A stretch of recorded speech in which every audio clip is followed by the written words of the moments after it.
बालिका बहू, तेरी शादी होने वाली है अगले महीने, ये बस्ता उठाकर कॉलेज जाना बंद कर दे अब। अरे कैसी बात कर रही हो, अभी उसकी उम्र ही क्या है, इतनी जल्दी शादी करने का फैसला मैं नहीं लेने वाला।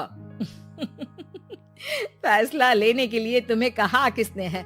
अरे मैंने कह दी शादी है तो है अगले महीने। बेचारी अमिता करती भी तो क्या, छोटी सी उम्र में बन जाती है अपने से 2 गुने उम्र के आदमी की बीवी। शादी के बाद देर रात पति घर आता है। खाना लगाओ, भूख लग रही है। अमिता खाना लगाती है। ये क्या बनाया है? वो सारा खाना फेंक देता है। कर्म ही खराब थे जो इतनी कम उम्र के लड़के से शादी करा दी। तभी वहाँ अमिता की सास आ जाती है। अरे हमें क्या पता था कि ये इतनी कामकाज में ढीली है। इसकी माँ ने तो कहा था रॉकेट की स्पीड से काम करती है।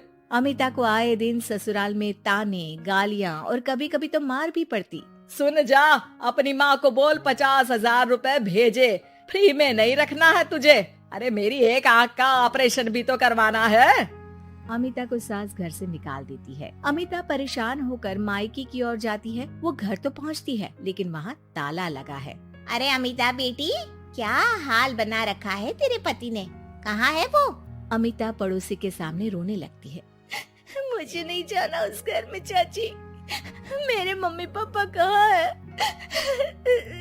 उन लोगों ने तो ये मकान छोड़ दिया बिटिया, वो लोग तो कहीं और शहर चले गए, तुझे नहीं बताया? अमिता जोर जोर से रोने लगती है। नहीं बताया, ये क्या कर गए माँ पिताजी मेरे साथ? मेरी जिंदगी तो ढंग से भी खराब है।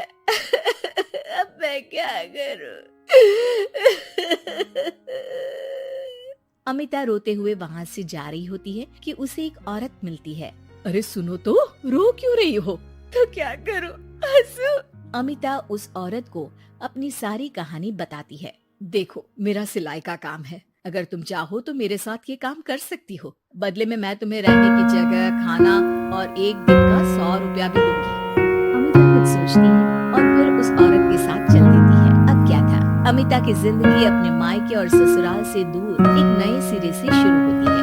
रहना खाना फ्री होने के कारण अमिता रोज का पैसा बचा लेती। वो आसपास के लोगों के भी कपड़े सिलने लगी और एक दिन सिलाई सेंटर की एक औरत कहती है, अरे वो साड़ी की कंपनी है ना, वो बिक रही है।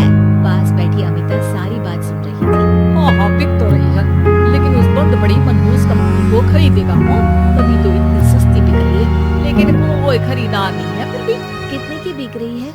अरे पूरे 5 लाख में मशीनों के साथ, लेकिन यहाँ कोई लेबर काम नहीं करेगा।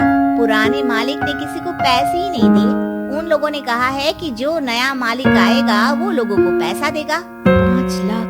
अमिता घर आती है और अपने पैसे गिनती है, पूरे 3 लाख। अमिता सिलाई सेंटर वाली उस औरत के पास जाकर कहती है, चाची मैंने इतने साल की कमाई में ये पैसे जमा किए हैं, पूरे 3 लाख है। वो बंद साड़ी की फैक्ट्री मैं खरीदना चाहती हूँ। अरे अमिता, पागल हो गई हो क्या? वो 5 लाख की बंद मनहूस फैक्ट्री खरीदेगी, फिर लेबर का बकाया पैसा देगी, और वो फैक्ट्री चलेगी कि नहीं ये भी कोई नहीं जानता। लेकिन अमिता नहीं मानती। वो उस औरत से कहती है कि वो उस फैक्ट्री को खरीदना चाहती है और खरीद कर ही रहेगी। औरत भी अमिता की मदद कर देती है और फिर अमिता के नाम एक साड़ी फैक्ट्री हो जाती है। शुभारंभ वाले दिन अमिता लेबर से कहती है, मैं इस फैक्ट्री को दोबारा खड़ी करना चाहती हूँ, आप लोग इसमें माहिर हैं। मैं नहीं जानती कि पहले वाला मालिक के काम करने का क्या तरीका था, लेकिन मैं अपनी योजनाओं के साथ आई हूँ। मेरे पास आप लोगों को देने के लिए अभी तो पैसे नहीं है, लेकिन मैं वादा करती हूँ 3 महीने में आप लोगों के पैसे ब्याज सहित आप लोगों को दे दूंगी। और ये क्या बात होती है? हम सारा दिन फिर से काम करें और पैसे ना मिले तो हम खाएंगे क्या? सिर्फ 3 महीने की बात है। वैसे भी आप लोग बिना काम के यहाँ नए मालिक के इंतजार में बैठे ही थे। मैं काम करना चाहती हूँ और 3 महीने में सारे पैसे देने का वादा भी करती हूँ। लेबर आपस में सलाह करते हैं और अमिता की बात मान लेते हैं। सिलाई सेंटर से मशीन, सिलाई और कपड़े के ज्ञान में माहिर हो चुकी अमिता सभी के साथ मिलकर खुद काम करती, शहर और दूसरे शहरों में घूम कर साड़ी का डिजाइन दिखाती और ऑर्डर लेती। अमिता को कई जगह से ऑर्डर आ जाते हैं। कई लोग उसके काम को सराहते तो कई आलोचना भी करते। अरे बड़े बड़े व्यापारी बैठे हैं, यहाँ तू कहाँ टिकेगी? लाओ दिखाओ कैसी साड़ी बना रही है तुम्हारी फैक्ट्री। अमिता उन लोगों को साड़ी के डिजाइन दिखाती है कि तभी वहाँ व्यापारी की बीवी आ जाती है। हाय रे, कितनी प्यारी साड़ी है ये, बड़ी महंगी लगती है, मेरे लिए ले लो ना। बहुत बिकेगी, मैं कहती हूँ। अमिता मुस्कुराती है। अरे सेठ जी, बड़े बड़े व्यापारियों से नहीं, पर अच्छी डिजाइन और क्वालिटी से बाजार में चलती है। अब बताओ कितने का ऑर्डर है आपका? धीरे धीरे अमिता का आत्मविश्वास और बढ़ता है। बड़े बड़े ऑर्डर्स के लिए वो खुद लेबर्स के साथ मिलकर सारा दिन सारी रात काम करती और फिर वो दिन भी आ जाता है जब अमिता को लेबर को पैसे देने होते हैं। मैं आप लोगों से 3 महीने बाद आज के दिन ये बात करना चाहती हूँ कि मैंने जितने पैसे देने की आपसे बात की थी उतने मैं नहीं दे सकती। लोग जानते थे कि पर आपकी कंपनी तो फायदे में है, फिर हमारे पैसे क्यों नहीं देंगी?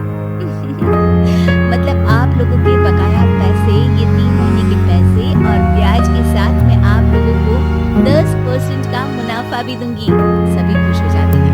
मेरा कोई परिवार नहीं है, लेकिन दिन रात आप लोगों के साथ काम करके मुझे आप लोगों में ही अपना परिवार दिखता है। अमिता की फोटो पेपर में छपती है। उसके बिजनेस मॉडल को पढ़ने के लिए कई बच्चे भी उसका इंटरव्यू करते हैं। अब अमिता 1 से 2 और 2 से 4 फैक्ट्री खोलकर देश में बड़ा नाम कमाती है।